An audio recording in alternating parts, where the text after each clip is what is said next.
play a game? Why, yes, I believe we shall. Oh, I got a live one here.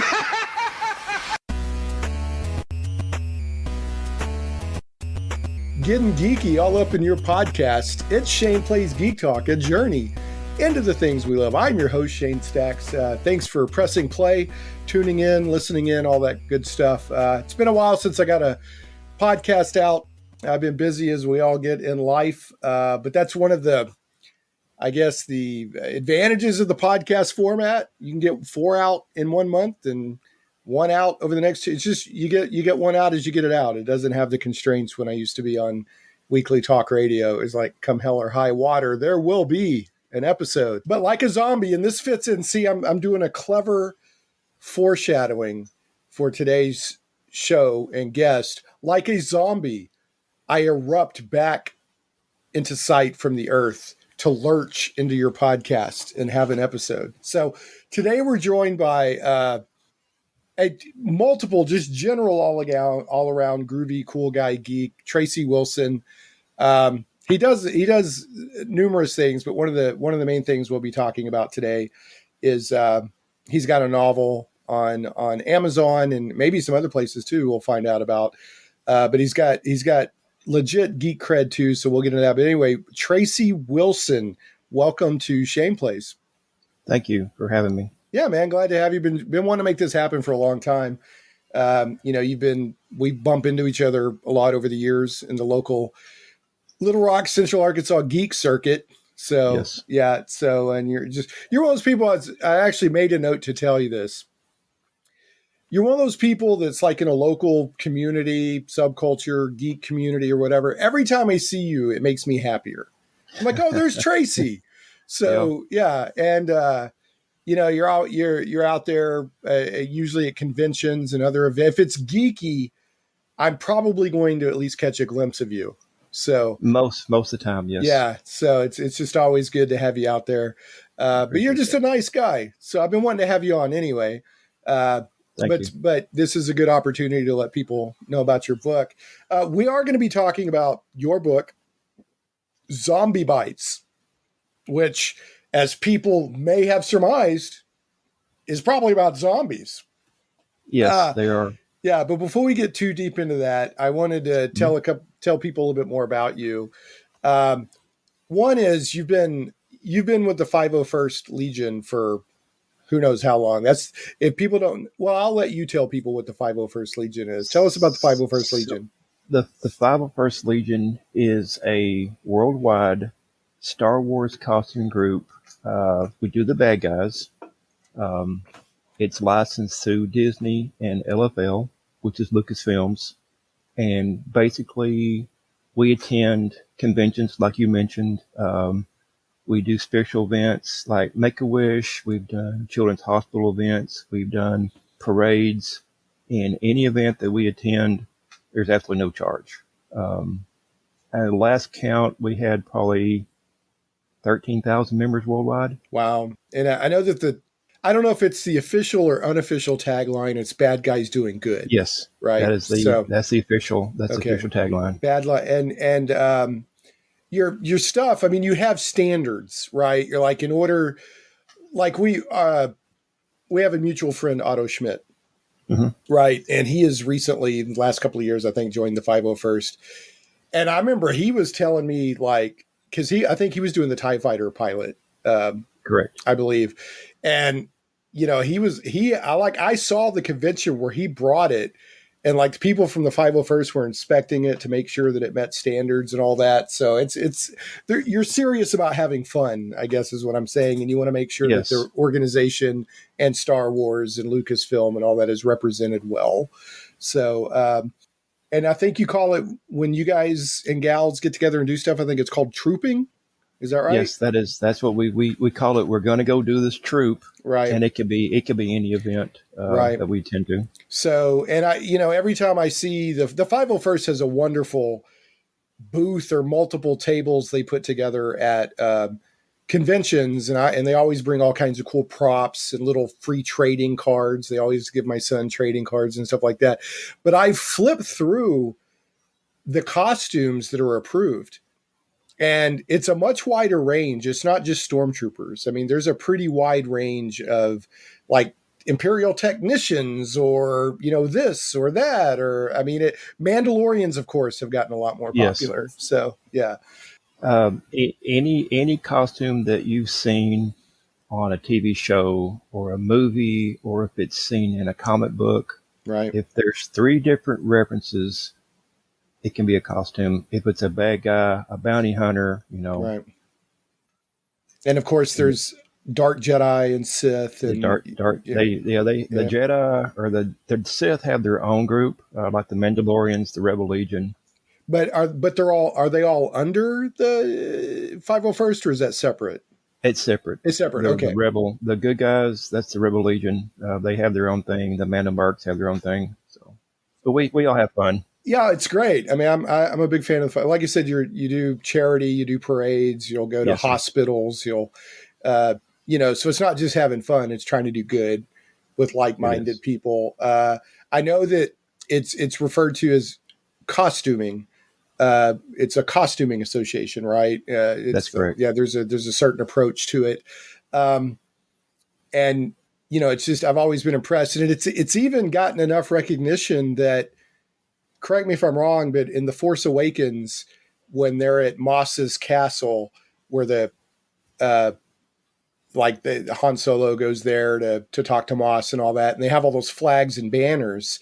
The 501st banner or flag is in that mix of banners, right? If you freeze frame it at the right moment, you will see it. It's just a blink. Right. That's still cool, though. That's still cool they did that. Yeah. And I want to say, I can't remember the author, but he wrote the 501st when the clones go into the Jedi Temple with Anakin. That's the 501st. And that's where the reference came from? Yep. See, I assumed for not a long time, but initially that because we're in the 501 area code here, and I was like, oh, it's a Little Rock. But then I was like, no, it's much bigger than a Little Rock. It's an international thing. Yeah. So what, I've seen you in your Stormtrooper armor. What is that? What you prefer? You prefer to do Stormtrooper? I mean, it's an iconic costume, but I am now my costume is a biker scout. Okay, which is a great. I mean, there's so many, especially with the TV on Disney. You see just sand troopers and this trooper and that trooper and all these great designs. So that's excellent. So. I don't know. I think what the 501st does is wonderful, and I'd love to do a show sometime. I've talked to, because the organization is formal enough that it's like, hey, you guys want to come on the podcast? Or like, well, so-and-so is our media person. So, eventually I'd love to just, give more exposure to the 501st. So it's a good group of guys and gals. I'll tell you one of my favorite memories, and this is just geekdom. I'm not making fun of anybody. It's just how geeks work and fandom, how people who are passionate fans. Before Force Awakens came out, I'm Facebook friends with a lot of people who I would say are probably 501st adjacent, and a few people who are in the 501st. Mm-hmm. And they're always like, oh, these new stormtroopers, rah, rah. And it was like duck troopers, rah. And then the day after Force Awakens came out, everybody was like, oh, I want to make one of those new stormtroopers. It did a 180 the minute the movie came out. It warms my heart because that's such a geek culture thing, It is. Yeah. So, all right. Well, is there anything, before we move on, is there anything else that you want to say or give a shout out? Or if people want to join the 501st, like what's all that about? They have to be 18. Yeah. And then you get depending on where you live, you get with your local garrison or squad. And the best piece of advice is come out, hang out with us, see what it's all about. And normally a lot of people start off as handlers because once you put that costume on, right, you can't see. Right. And we don't want to run over, small children and stuff like that. So get with your local garrison or squad, and they will direct you, the right path to take. All right. To join. Cool. So, and I'm going to put the link. People can go to the show notes at shaneplays.com. I'll have the links to your book. I'll have a link to 501st Legion. I think it's just 501st.com, 501st.com. That's correct. And then I'm sure it has links to all the different gear. And I mean, this stuff is worldwide. I mean, I follow 501st on Instagram, I think on Facebook too. But I mean, you'll get stuff from like Thailand, Australia. Yes. I mean, they're everywhere. Yeah, they're everywhere. All over Europe, South America, Asia. Yeah, I can use. People can't see, it's audio only, but I can see your 501st jacket there in the back, hanging on your. It reminds me when I was in the Air Force at basic training, people would get jackets with all kinds of patches and insignia and everything on it. So, yeah, that's really cool. All right, so the other thing, this is not costuming. This is not an official organization or anything like that, but you're also in the world of cosplay, or at least you were, and you used to do and I don't know if you still do or not, but you used to do a magnificent Deadpool. So are you still into the cosplay? Well, what are you doing these days with that? Not as much. I've been focusing on other like Rebel Legion costumes, but I do want to get back into it. Dude, your Deadpool was on point, man. It was okay. It was okay. All right. I liked it. I thought it was great. It was okay. Yeah. Daredevil is the one that I've been working on getting pieces. Now, which Daredevil? Because of course there's the classic red, but now they're bringing back that kind of black and red with the metal accents Daredevil costume. So which Daredevil costume are you talking about? This was not season 1. It was where he had the ropes on his hands and the black mask around his back. I don't have a costume yet, but I'm Daredevil. Yeah. Okay. Yeah. That classic. Yeah. So he's got like a black shirt on or a black outfit, and he's got wrappings around his knuckles, and he's got like almost like, it's not pantyhose, but it's like black something around his eyes and over the top of his head. Yeah. I can't remember the name of that, but that's what I've been working on. That's cool. So, all right, and you mentioned you're doing some stuff with the Rebel. What's the Rebel costuming one called? So the Rebel Legion, which is our sister organization, right? So if you remember, Return of the Jedi, Empire Strikes Back. I'm sorry. Right.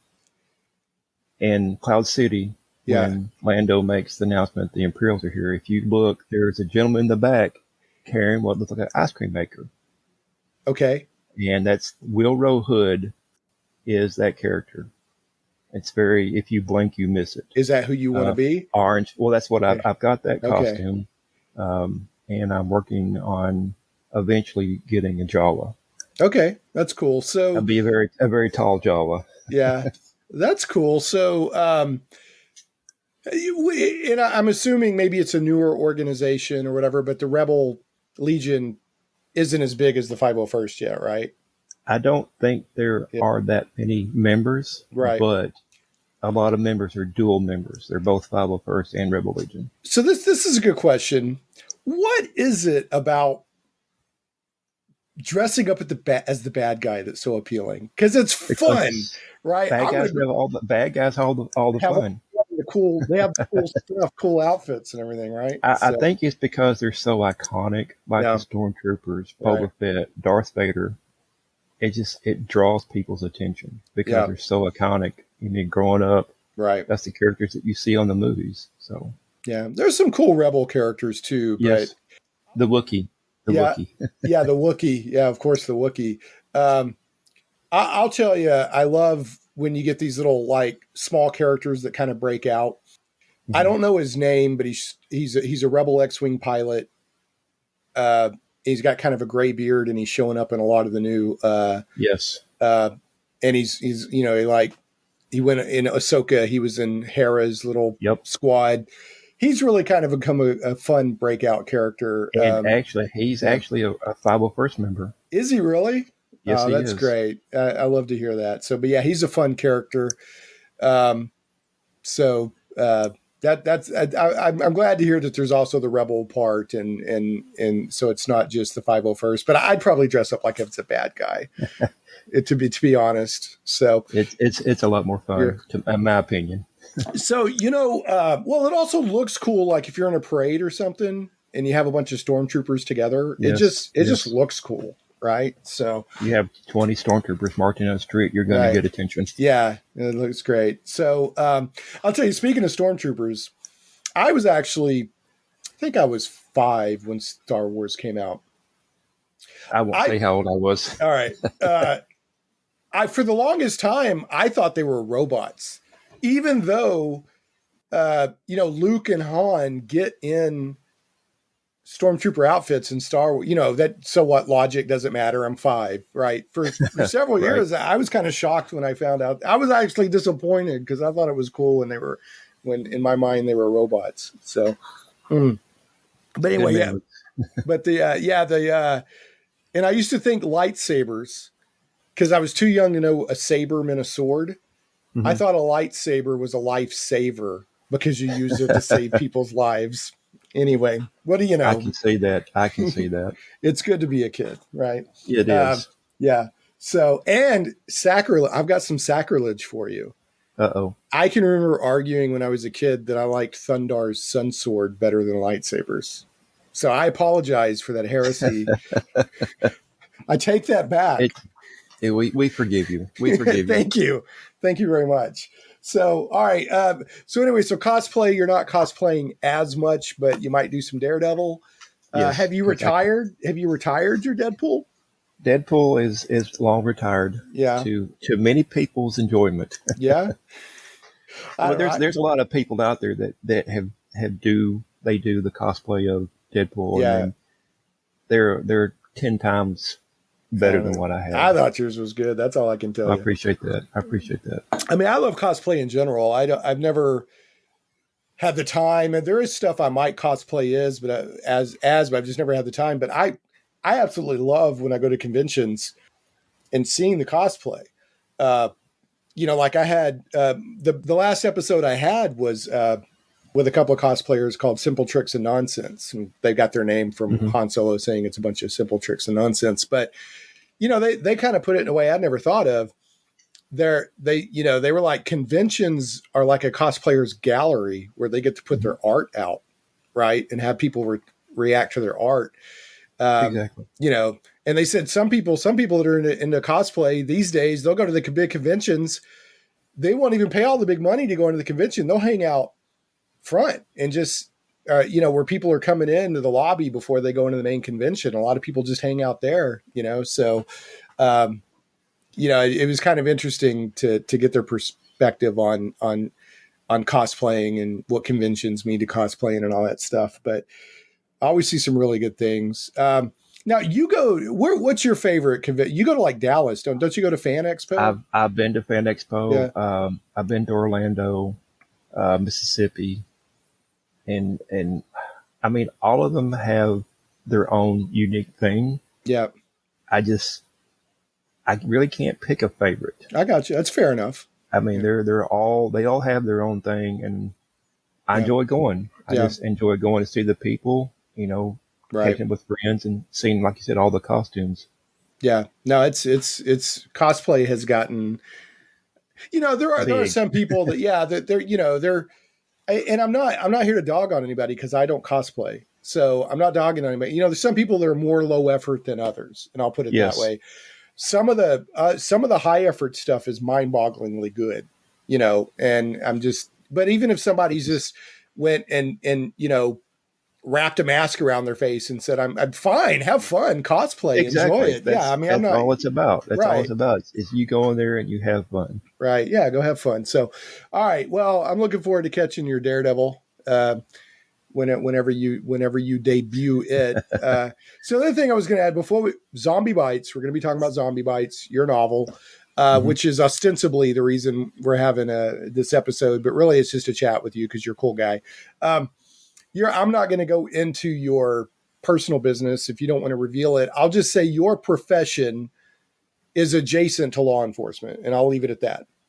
I'm a 911 dispatcher. Okay, you're 911 dispatcher. So, do you ever watch, and I've become a fan of the show over the past 2 or 3 months, and the reason I'm going to bring this up, because it's probably exposed me to the crazy calls you get. You're a 911 dispatcher. Do you ever watch On Patrol Live on Reels? I have. Oh my goodness. I've become addicted to that show. So for people who don't know, It's on Friday and Saturday nights. It's like Cops, but it's live, and they have live PD. It's what Live PD used to be. It's kind of become Okay. On Patrol Live, and they have 8 or 9 police departments across the country. And they'll keep cutting. Let's see what's going on in California. Let's see what's going on in Daytona Beach. Let's see what's going on in Toledo.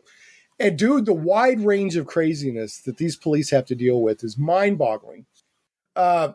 Anywhere, every day. Yeah, anywhere from crazy high-speed pursuits to just one of the things I love about it is the wonderful range of human behavior, just the life that goes on that these police, it's not always a confrontation. Sometimes they're just talking to somebody or helping somebody out. Exactly. And just the wide range of life that's happening out there. But one of the reasons I'm bringing this up, because, you're a 911 dispatcher in Arkansas. We're in the Little Rock, Central Arkansas area. They started showing a lot of high-speed pursuits coming out of Hazen, Arkansas. Holy smokes, I had no idea this stuff was going on our highways. This stuff was like out of like Fast and Furious movies, man. I do want, if you want to delete this, but I want to plug a YouTube channel. Yeah, no, go ahead. Police Pursuits. Okay. That's all I'm going to say. Just police pursuits. All right. Well, this stuff, man, they started showing all these they had stuff coming out of Hazen and wrapping up right here in North Little Rock, close to where I live. I'm like, that's my exit. And it's crazy stuff like Fast and the Furious $100 million special effects stuff going on with these, they're trying to pit them and this and that and the other. You can't make this stuff up. You can't make this stuff up. I mean, and here's the last thing I'll say about On Patrol Live, because it's just human behavior. It just fascinates me watching this stuff. 9 times out of 10, the police pull somebody over and it's going to be a routine thing. Hey, your light's out, or this is expired. I'm either going to give you a warning or a ticket, take care of it. And the person's behavior in the car is so outrageous, it makes the police officer look deeper. And 9 times out of 10, either they have stuff in the car or they have a warrant out. But if they would have just said, okay, thank you very much, the police officer would not have even bothered to look deeper. So, 9 times out of 10, the people make it worse for themselves, from what I can see. So anyway, what your recent passion is, you've become an author, published author. Tell us about your book and what you're doing and all of that. The book is Zombie Bytes. Now that's BYTES. Yes, right. Correct. BYTES. I can't answer why I changed the name, but it's basically a story. The main character is named Sarah, former paramedic. Her best friend Carla, who is a retired or a medically discharged Army medic, and when the zombie apocalypse happens, they had to fight to get out of town, go find Sarah's fiance, and it follows that storyline of them getting out of town, trying to make it to a safe place. They run into some other people that are survivors that are not so nice, and then they hold up in the cabin trying to find Scott, who is the fiance to Sarah. Right. So yeah, here's your description on Amazon. It says, haunted by the memory of a near-death accident, the life of former paramedic Sarah. Is it Eichmann? Eichmann wasn't easy, but when the harsh reality of the apocalypse hit, coping with life's ups and downs took on a new meaning. With the dead marching to consume the world, Sarah and her best friend rely on each other to survive. Not only must they fight their own fears, the risks presented by other survivors threaten to rip away their humanity. Will they become something far worse than the monsters they face, or will their actions guarantee a better future? Guided by fear and strengthened by courage, these two friends will fight against the odds or die trying. So this is Zombie Bytes, BYTES. There's a paperback and a Kindle edition on Amazon. And I think the Kindle edition said, well, actually the book art, the cover art for Zombie Bytes says book 1. And I think the paperback edition, the actual title is Zombie Bytes : book 1. So, which we would assume there's more coming. There is a book 2. I I would say 90% done Yeah. with that, and I'm shooting for, hopefully, cross my fingers, a December release, or at least by January. Okay. It's a slow process, Yeah. but it's getting there. All right. So, as if you weren't already busy enough with everything you do, and I'm asking this from the perspective of there's probably a lot of people out there like, I'd love to write a book, but they never did it or haven't done it yet or whatever. So what was the tripping point for you when you went, you know what, I'm going to write a book and I'm going to put it on Amazon? Like what was your process to go from, because a lot of people think about doing stuff, but then it's a much smaller percentage of people that sit down and actually do it for a variety of reasons. So what was your process to going from, it would be fun to write a book, to actually sitting down and going through the pain? Cause it's a lot of work of writing the book. It's a lot of pain. Yeah. I've always wanted to write. I mean, writing's been a passion of mine since as far as I can remember. And then I got onto a forum back in the day. It's a good friend of mine who was in process of writing a zombie story, but putting online like a journal. And it's like, he encouraged a lot of the members, if you want to write your own thing, you can put it on the forum, whatever you want to do. And then it's like, I'm thinking, I started watching The Walking Dead when it was good. And just kind of, it was a process of just like, I want to see what happens. And I may get there, I may fall on my face, I don't know, because I've never done anything like that before. And it's like, I'm just going to go for it. Just, like I said, I like writing, I like telling a good story. And I was like, I'm just going to go for it. I had a lot of help, a lot of people in the background that I'm eternally grateful for, that got me to that point of putting it on Amazon and actually being an indie author. So, what was from, I'm going to write this book, darn it, to you got it on Amazon? How long did that take you? Oh, gosh. Maybe 2 years. Okay. Yeah, I'm Give not or take, surprised. between working. Yeah, writing takes a lot. Yeah, especially if you're full-time doing something else. And then not only do you work full-time, but you have all these other passions. And I won't even call 501st a hobby. 501st is, I don't even know what you call it. It's not a hobby. It's something in a different category. So, It is. you have a lot of things demanding your time already. It wasn't easy because, the first draft sucked. I ain't gonna lie to you. It was like a process of, you write down from beginning to end. That takes time. And then you want to go back, and the process of editing, and maybe this scene didn't work, or you want to change. And sometimes the whole thing may change. Right. You have the idea in your head, but putting on paper is a different story. It really is. Yeah. I've done a lot more nonfiction or work related or technical writing. I've done some fiction writing here and there. And yeah, it's like drawing or writing or anything. What's in your head? It's very hard.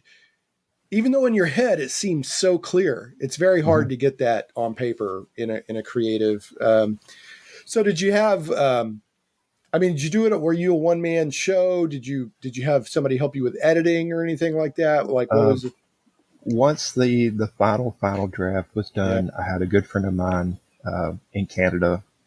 She did her best. She wasn't a professional editor, but she did the editing as best she could, and the formatting to go actually on Kindle, Amazon. Right.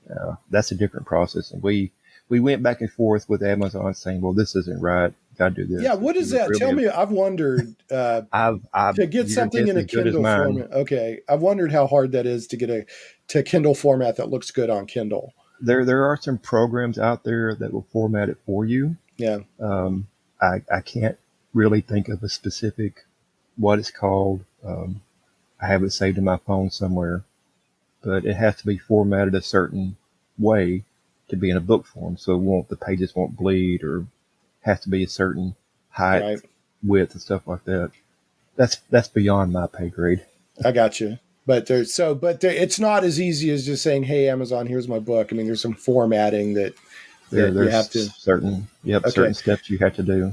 So now, is your paperback version, is that print on demand, or have you already made some books that can be shipped out? Like, how are you doing your paperback version? I'm understanding it's print on demand. Okay. But I can order copies. Like if I go to a convention, Right. have a table, I can sell them at the table. Okay. So, well, print on demand is like so for a big publisher or a small publisher, having to order inventory up front, and then if you don't sell it, it just eats into your, your budget is terrible. So, I mean, print on demand is great. I'm a big fan of that. So, and I have to tell you, like, I love books. I read a lot. You can probably even see a little bit in the background. I've got book specters stacked up on my, so I love to read. I read every day. I've been a reader since I was very young. And it took me a long time to come around to the idea of reading my books on a digital device. But now that I have, I love it. I mean, I still like to read a book in pen and paper. There's something about feeling the book and all that is great. Yes. And since that's how I grew up, it'll probably always be a part of me. But when I can lay in bed at night and read on my Kindle and not have to have a light on and disturb my wife, that's super convenient, and it is. Yeah, so I read a lot more on Kindle these days than, but it's taken me years to get used to. But now I'm like, oh, it's my Kindle, and I'm happy to read on my Kindle. Whereas before it's like, I've got to read on my Kindle, grumble. And I've gotten a lot more used to it. So, and bookstores aren't going anywhere. I mean, it's going to be both and, not either or. It's not going to be just books or just digital devices. It's going to be books.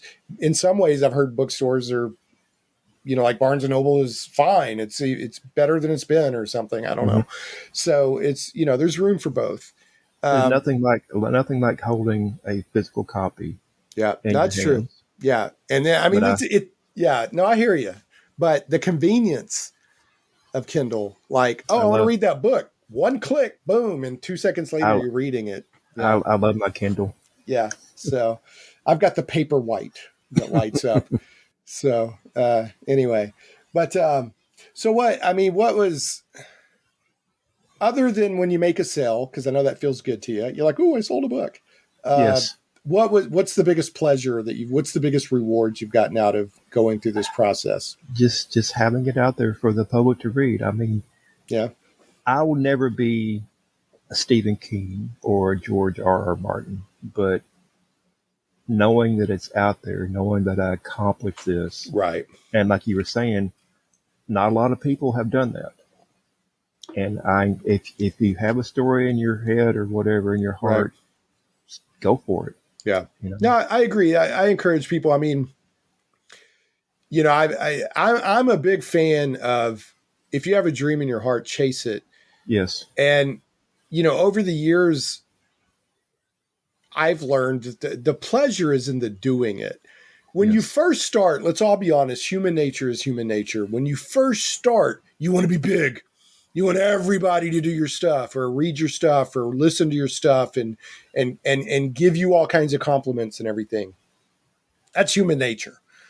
But after a while, the doing it is the pleasure. And if you get, most of the time.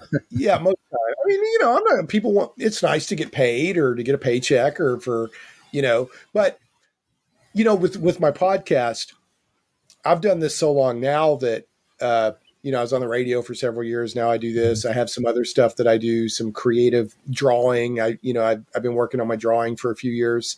Mm-hmm. And really I've hit that part where it's just the pleasure of doing it is really a reward in and of itself. Now, if somebody came along and said, hey, Shane, now this isn't going to happen. Okay. I'm just theoretical. Hey, Shane, we're going to put Shane Plays on coast to coast radio and we'll give you $1 million. I'll be like, yeah, okay. I'm not like some guru sitting up on top of a mountain, But that's not why I do Right. it. I do it because it's enjoyable, and I love talking to people and getting to know people, and I love editing a show after it's done and crafting it, and removing blemishes and getting a nice good show out, and just having good conversations. So, Definitely. um, but again, I'm not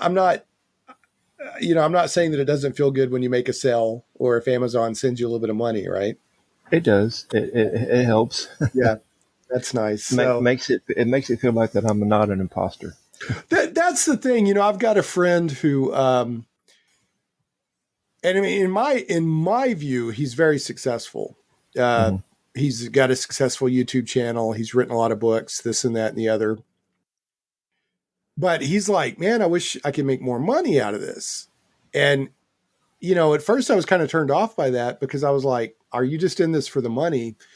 But the more that I dug down with him, he doesn't really care about the money, but the money is how you keep score on, are people valuing what you're putting out there or enjoying what you're putting out there. So Right. for him, I mean, I'm sure he'd love to have the money for the money's sake, but it's just, he sees that as his measure of, am I doing better this year than I did last year, connecting with people and stuff like that. So I don't know. It's about making connections and building a fan Yeah. base. And I mean, it would be cool to retire from what I'm doing Right. and then write full time. Right. Buy a little RV, travel across, the country and do some writing. Well, and that would be great. The unfortunate reality is, and I'm not saying you'll never get there, but it's some really small percentage of people that are actually full-time writers. I can't remember. I mean, it's a real Yeah. small percentage of people who It actually, is. yeah, most people are bivocational or whatever. So, so you were saying that your next book will be out. You're hoping December or Hoping January? Yeah. December, January. Yeah, that'd be the book 2. Yeah. And then hopefully wrap it up. I was aiming for 4 books, Yeah. but realistically, maybe 3. So do you have any other genres or any other types of I, books that you I want to get into? I have so many work in progresses. I can. Really? I would like to delve into cyberpunk. Yeah, that's great. That's a Um, great genre. that is a very good genre, and fantasy. Yeah. I've got some short stories that I've been working on the side uh, when I have time. Have you run into, especially speaking of your fantasy, Alex with Kursova magazine? Have you bumped into him? I don't believe I have. Okay, he's a local publisher. He actually there at Okay. the end of this show there will be a little blurb for Kursova magazine. I've had a relationship with him for years. He publishes a lot of fantasy and sword and sorcery and stuff like that. Okay. So he's very he's in the vein of like what like Amazing Tales would have been in Mhm. like the 40s or something. He's publishing cool stuff like that, kind of keeping that torch alive. So I may check that out. yep. Kursova magazine. Alex is the editor over there. He's a nice guy. So what is it about cyberpunk that interests you? I've read. I'm going to plug. Her name is Anna Mossacat. Got me hooked on that genre. Just it's kind of what's the word? Dystopian. But she's an indie author as well, and I really love her style. Her storytelling is really great. And I was like, I really like this. Yeah. Southern cyberpunk, like the Harrison Ford movie where he was shooting Blade after the Runner. replicants, Blade Runner. That's very cyberpunk. Yeah. It is, and just the world they set is just really fascinating with me. The cybernetics, the implants. Don't think we'll ever see it in my lifetime, but I find it very fascinating Yeah. to read into that, something like that. Yeah, cyberpunk's an interesting genre because it's not just about the high tech, although that's a cool part of it. It's usually, like you said, it's dystopian. So it's usually the corporations have gotten out of control. Human life is cheap, and the punk part of it is the people that don't just go along with the system and are going to live Right. their own life or exploit the system and kind of live in the shadows or something like It, that. But, it's the yeah. characters, Yeah. their story, what they're having to deal with. Yeah. Yeah. That's, in fact, I don't know if you play many video games, but Cyberpunk 2077, the video game is excellent. So I've been looking at that here lately. it's really good. Yeah. I mean, it's a, if you don't have a lot of time, don't jump in there, but so yeah, Cyberpunk is usually gritty and brutal. Life is cheap. So, and, punk is from like the punk movement, in the 70s against the system and all of that. It's been around for a long time. Yeah. I mean, the late 70s and the 80s where cyberpunk came into its own. So, well, that's cool. Yeah. I love cyberpunk. Good cyberpunk that. Yes. Some people think cyberpunk is just the trappings of it. Oh, the technology and the mirror shades and it's deeper than that. There's a philosophical aspect to cyberpunk that it is, like you said, the dystopian and all that. So when it comes to fantasy, or do you like high fantasy, gritty fantasy, urban like what do you define as fantasy? There's that's to me, the swords and sorcery, Merlin, King Arthur, Conan the Barbarian. I'm going way back. I'm showing my age. Red Sonja, and stuff like that. To me, I mean, I'll read anything, right? And that to me, that's what fantasy means. The magic, the good versus evil, the hero taking his journey, or her, either or. So is that? I mean, when you write short stories in fantasy, is it usually kind of swords and sorcery? Is that what you're saying? Sort of. Yeah, yes. Just swords and sorcery, building the world, right? What magic works, what doesn't, the hero taking their journey, and stuff like that. But yeah, to me, that's what fantasy means. Cool. All right. So do you think that you'll ever get any of those stories out, like do a collection or something? Hopefully, that's the plan. That's the plan. Is once I'm done with Zombie Bytes, is to delve into something completely different. Okay, fair enough. So, again, that's Zombie Bytes, BYTES. There'll be a link. Go to shaneplays.com, look for this episode, or just search for Zombie Bytes on Amazon, and you will find it. But I want to talk a little bit about zombies, because this episode is coming out in October, so it's a good timing. So, do you have like a favorite zombie movie? I would say probably Shaun of the Dead. Yeah, that's a good one. I'm not really big into the gore, even though I did watch The Walking Dead. But well, it's interesting. You're not into the gore, but you wrote a zombie novel. But I'll write it. That's very odd. Yeah.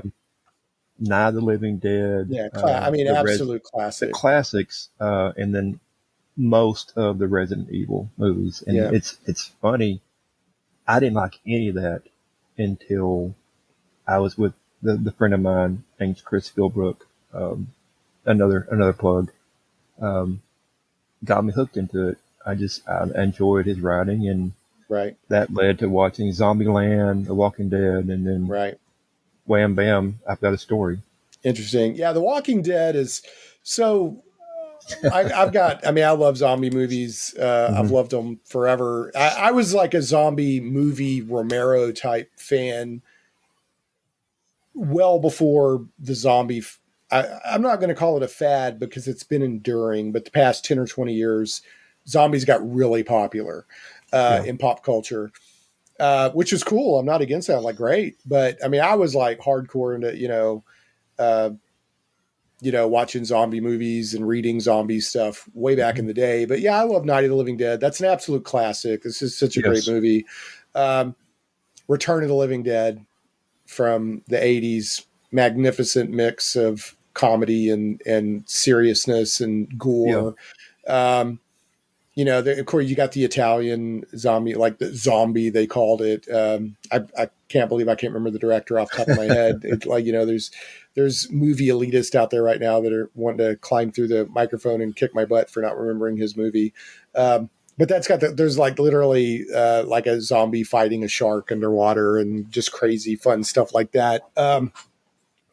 But yeah, I love those. I love those movies. I thought The Walking Dead. Here's what I liked about The Walking Dead, because I grew up on zombie movies, and every time they ended, and probably my favorite zombie movie of all time is actually probably the original Dawn of the Dead, not the remake, but the one where Romero had them in the mall with the SWAT team and the reporters and stuff. That's probably my favorite, just as a movie, enjoyable zombie movie of all time for me. But it would always end. They would escape or whatever, and it would end. And I'm like, I want to know what happens next. What did they have to deal with next? And see, Romero, especially his movies, he didn't care about that because his movies were usually using zombies as a metaphor for something else. Right. Especially like Dawn of the Dead, when it's all about consumerism. They're in the mall and all of that stuff. So he didn't care. I want to know what happened next. Right. So the first several seasons of The Walking Dead were a joy to me because I got to see it play out. Right. I got to see the everything play out over months and I guess years or however long the old arcs were going on. And then when The Walking Dead became uninteresting to me was not because they killed Glenn. I actually was in favor of that because it reminded everybody that this is gritty, brutal survival horror and not nobody's safe. Right. Nobody's safe. This isn't just a happy soap opera. But I know that turned a lot of people off, so fair enough. Where I lost interest in The Walking Dead was when it went from zombie apocalypse to now it's tribal human communities, right? Not that in and of itself that's uninteresting, but it's no longer the genre that I'm interested in, right? We've gone through the main phase of the zombie apocalypse. Civilization has fallen, and now all these communities are feudal and they're warring and all of that. And that's where I lost interest in it because it was no longer about the zombie apocalypse, really. It was about the result of the zombie apocalypse. Yeah. So that's where I tapped out. I'm there with you. Yeah. So not that stuff can't be compelling, but that's not interesting to me. Right. But yeah. And you know, what you mentioned earlier, like in your book, one of their main things that they have to deal with is other people. And the more you study or read or watch zombie genre stuff, the zombies are the secondary problem. Mm-hmm. As soon as you get yourself somewhat squared away from the zombies, the real problem is other people. Exactly. The real problem is other people and human nature with civilization ripped away without laws and all that stuff. Exactly. Without law and order, people, they get to the point where they don't care. Right. Well, yeah, it not only do they care, but like they didn't care before, but the only thing keeping them in check was they didn't want to get in trouble. You know, exactly. So you got good people, you got bad people, you got this, that, or whatever. But you know, that was a great, there was a moment, I can't remember what season it is, but it's where, Daryl and, not Rick, who was the main character in, The Walking Dead? Rick Grimes. Yeah. Rick Grimes. Yep. Where Rick is like, The Walking Dead isn't the zombies. The Walking Dead is us. And Daryl got upset, but I was like, no, that's perfect. That's perfect. That to me is what good zombie survival apocalypse is.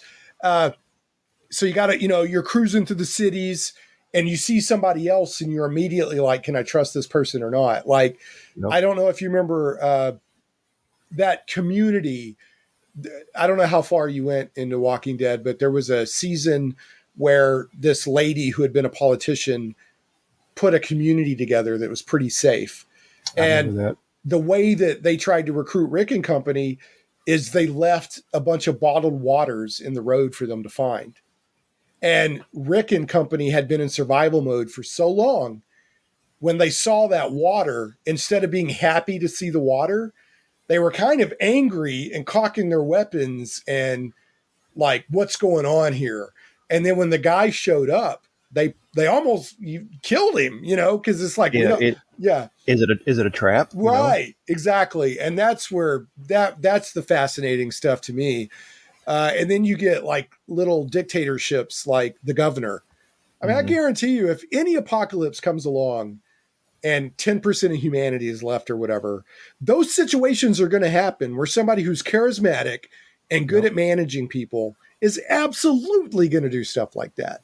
You're going to have that. Yeah, you're absolutely going to have it. So but then the zombies themselves are super scary too, right? At the beginning, right? You got your normal life. And then all of a sudden, like one of the best, the remake of Dawn of the Dead, one of the best scenes that really illustrated how crazy a zombie apocalypse would be was at the very beginning.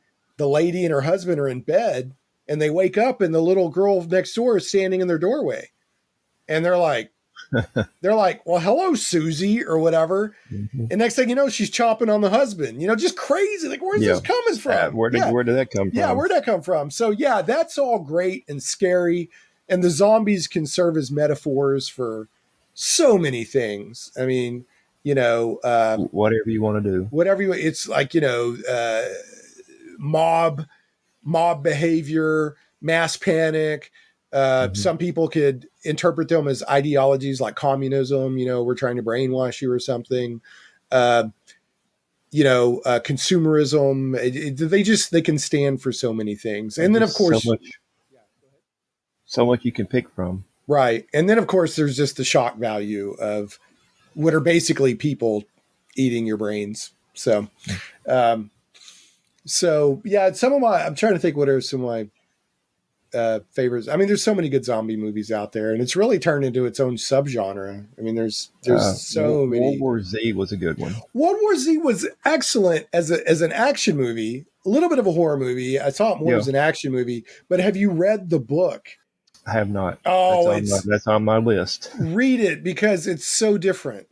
It's what the book is. It's actually Mel Brooks' son. Is it Zach Brooks? I can't remember his name. Max Brooks, I think. Max Brooks. I'm pretty sure it is. It's Mel Brooks' son. And he, have you ever read these memoirs or know what I'm talking about, where they interview people like after a war has happened and get their, well, in this battle we did this, and in this battle we did this, and they'll interview like soldiers, they'll interview doctors, they'll interview civilians that witnessed the battles or the wars. That's what World War Z is. It's written as if the battle against the zombies is over, and now this biographer is interviewing people who survived. So as good as World War Z is, the book is 10 times better. I really recommend it. Yeah, 99% of the time the book is way better. Well, the movie deviates a lot. The movie is almost like they just made a fun action zombie movie and called it World War Z after they bought the rights to the book. So, but I liked World War Z because one thing I thought they did amazing in World War Z was how quickly the zombie situation would turn bad. Like somebody would get bit and 2 minutes later, there's a tidal wave of zombies coming after you. Like there's so many zombies, it's almost like water rushing on you. And I thought that was really good. Like I said, it's a great movie, but you gotta check out Unstoppable Force. Yeah. I mean, they're just like unbelievable. Yeah. So, and I love that it's minor spoiler, but the movie's been out for a while now. The zombie medical expert they take with them, he accidentally gets killed in that, by getting shot in the head, like at the beginning of the movie. They're like, crud, now what do we do? Yeah. So I do want to circle back a little bit. You mentioned earlier, and I touched on when I thought that The Walking Dead kind of changed, but I wanted to narrow down a little bit more on you. So you said you watched The Walking Dead up to when it was good. So when did you tap out? I tapped out when, quote unquote, Rick with the bridge scene, and supposedly he supposedly died, but then the helicopter came in. Oh, okay. I'm done. I'm done. I can't do this anymore. Yeah, they threw I didn't make it that far. I heard about Rick and a helicopter, but no, it's fine. I heard about it. Yeah, no, dude. I'm like, if something happened on TV a couple of years ago, no spoiler alert needed. I mean, that's me. Yeah. I needed to have seen it by now if I cared. But yeah, I remember people talking about, because they were saying that Rick was going off the show and they're promoting it like he was going to die or something. Yeah. And then they pulled the switcheroo and he ended up on a helicopter or something like that. And now I'm hooked on The Last of Us. Good show. I have not seen it, but that video game and that show have gotten massively good reviews. They from what I've seen, they're fairly close to the game. Yeah. Like different scenes and stuff like that. I haven't played the game, but I was really hooked on that show. I love it. I love it. Yeah. Cool. So, did you put any Easter eggs or nods or anything in your novel to any of your shows or stuff that you like? Did you do any winks like that? I've nodded a couple times to going back to the guy, Chris Philbrook, who's done an amazing job of writing his own. Right. And there's a little nod. Team V that goes back to the forums. Okay. And I put that in the book, and there may be some Easter eggs in some of the forthcoming. Well, I'll tell you one thing that I thought that you did wisely. Okay. Even though the rise of the apocalypse, it's almost like foreplay. That can often be some of the most interesting stuff in a zombie novel, watching the situation get worse and worse. Right. But in your novel, you were like, and I thought this was wise because it moved the action, and people have seen and read so many zombie stories now. They know what the apocalypse looks like. So you were like you would say they were seeing, like she was turning on TV to show her friend what was happening.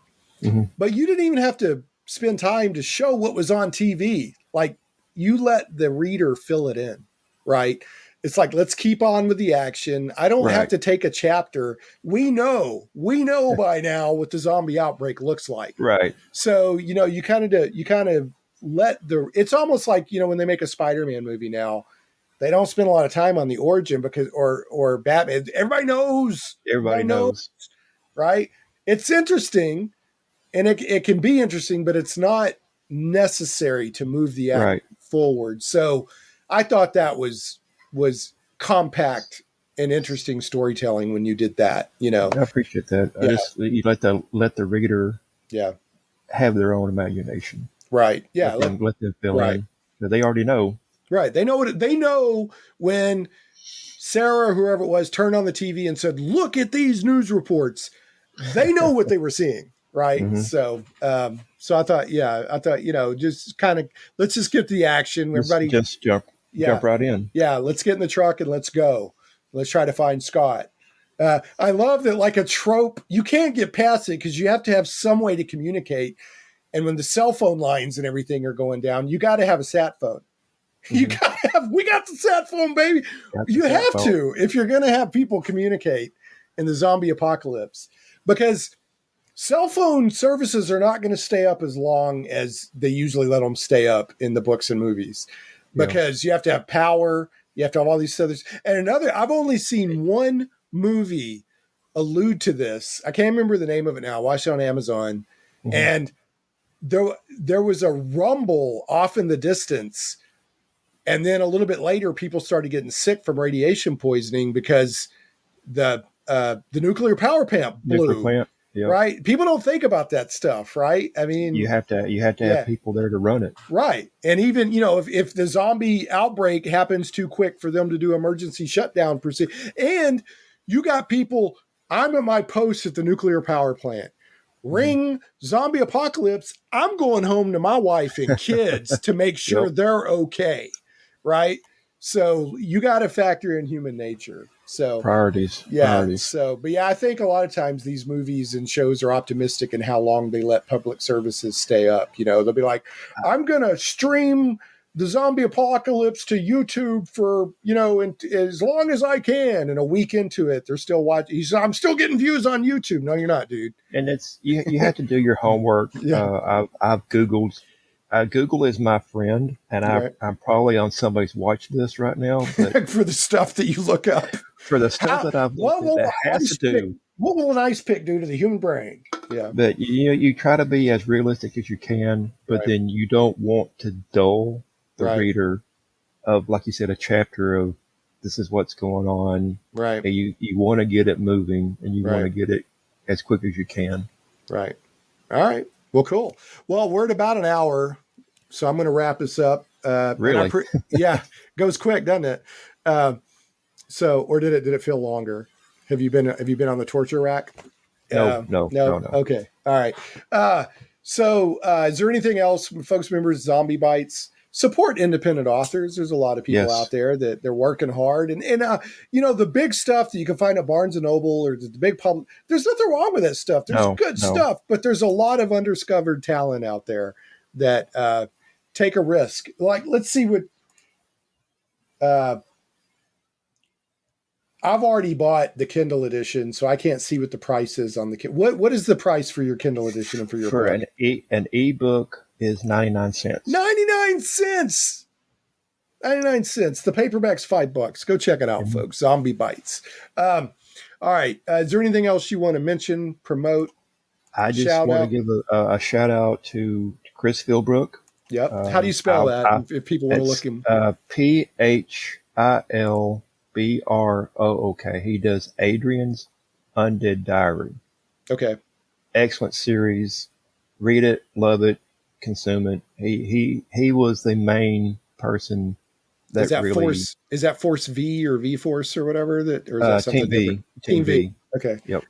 All right. Cool. Really good guy, good friend, and he was a major inspiration. Cool. All right. We all have nobody's an island unto themselves. So, all right. And everybody that's supported me. I appreciate that very much. Cool. Well, I will buy your next book when it comes out. And I want to say again, Tracy, you're really a nice guy. And so many people know you and like you. Like the last Saline County Comic Expo, I was looking for you. And I went up to the 501st Legion and there's 10 guys sitting behind there. And I went, hey, is Tracy around? They're like, ah, because so many people are asking for you, right? They're like, Tracy again. Rah. Well, that's taken a whole new life. And now the thing is, if somebody asks that, they say, never heard of her. Never heard of her. Yeah. Well, luckily, Otto took pity on me and made sure that I could. But you could tell they're like, oh, what is it with Tracy? Everyone's always looking for Tracy. It's all good-natured ribbing. Yeah. No, I could tell. Yeah. No, I love the 501st guys. I love going by the booth and talking with everybody and seeing the stuff that's going on. So, all right. I usually end the show with a bad joke of the week, even though the show's not weekly anymore. It just has a good ring to it. Yeah. Bad joke of the week. I actually have several jokes for you, and these are all in honor of your book, Zombie Bytes. All right. What's black, white, and dead all over? I don't know. A zombie in a tuxedo. Yeah, that's the correct. They're supposed to be bad. They're bad jokes. All right. Why did the zombie do so well on the test? I don't know. It was a no-brainer. Yeah. All right. Why didn't the zombie get the job? Why? They wanted someone more lively. All right, here we go. Who did the zombie take to the prom? I'm not sure. His ghoul friend. Yeah. And then finally, what did the zombie's friend say when the zombie introduced him to his girlfriend? Nice brains? No. Man, where did you dig her up? Okay. Wow. Yeah, ooh. Ouch. He's here all night. Yeah, da-da-da. Oh, my son just stuck his head in and told me to stop telling terrible jokes. He gets them all the time. I'm a dad joke champion. Yeah, buddy. Well, Tracy, it's been Shane. Oh, he said it was a dad joke garbage man. Where's the love, son? Where's the love? Anyway, Tracy, it's been great having you. Oh, it's a pleasure being on here. Yeah, folks, again, go check out Tracy's stuff. If you're in the Central Arkansas area, keep an eye out for the 501st. The Diamond Garrison, because Arkansas is the Diamond State. Diamond Garrison of the 501st Legion, and also the Rebel, the new Rebel. Rebel Legion. Rebel Legion. and all that other cool stuff. So, and there's Mandalorians and all kinds of stuff out there running around. So, all right. Anyway, thanks again, Tracy, and everybody else. We will catch you next time on Shane Plays Geek Talk. Yeah, you're welcome, man. Glad to have you on. Thanks so much for listening to Shane Plays Geek Talk. I certainly hope you enjoyed this journey into the things we love. For your convenience, show notes with helpful links for each episode can always be found at shaneplays.com. You can catch the podcast in several places, including on the blog at shaneplays.com, iTunes, Google Play Music, Stitcher, Podbean, Amazon Music, Verbal, YouTube, and more. If you like what you hear and would like to support Shane Plays Geek Talk, you can do so for as little as $1 per episode on Patreon at patreon.com/ShanePlays. Thanks again for listening, and we'll see you next time. Stay geeky, my friends.